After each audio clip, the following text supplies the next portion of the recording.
Assalamu alaikum wa rahmatullahi ta'ala wa barakatuhu. Jama'a na zo muku da wani sabon albishir na yadda ake yin KYC na fai ko da bai zo kanka ba.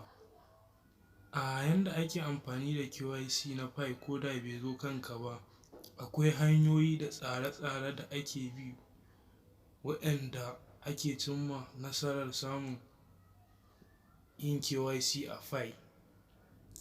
Idan kuna tare da ni insha Allahu yanzu zan karanto muku waɗannan tsare-tsaren, amma don Allah ina roƙonku wanda bai mana subscribing bai je mana subscribing ya danna ƙararrawar sanarwa sannan ya danna alamar all ta yadda za mu dinga sanar da shi da zarar mun ɗora sabon bidiyo.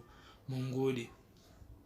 Yanda ake yin KYC na fai bai zo kanka ba abu ne mai sauƙi idan ka biyo mu har ƙarshen wannan bidiyon insha Allahu za mu nuna ma yanda ake yin KYC na fai.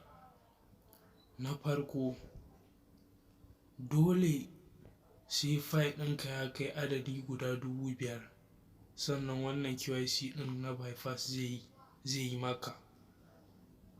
Idan kana da fai wanda ya kai adadin guda 5,000 shine kake da damar samun yin wannan KYC ɗin. Kenan wanda adadinsa bai kai 5,000 ba shi babu shi a cikin wannan tsarin, sai dai 5,000 ko kuma sama da haka.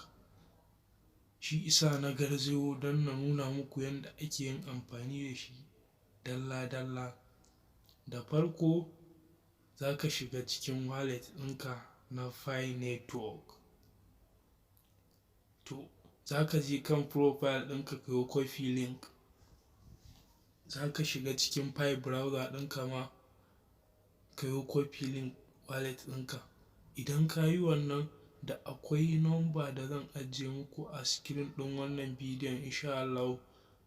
To da wannan number ita za ku yi amfani ku tuntuɓa ta WhatsApp. Idan kuka tuntuɓa za ku sa wannan, za ku yi magana ta WhatsApp. Idan kun yi magana ta WhatsApp da an yi muku reply za ku je ku ɗauki wannan wallet address ɗin naku sai ku sa musu. Insha Allahu ba da daɗewa akwai 'yan tsare-tsare wanda za su nuna muku ko kuma ni zan kawo muku shi a bidiyon gaba insha Allahu. Da an yi wannan insha Allahu za ka ga ka samu KYC, kuma kun san yanzu fai akan iya siyan abubuwa da shi online ko kuma gashi nan dai. To, assalamu.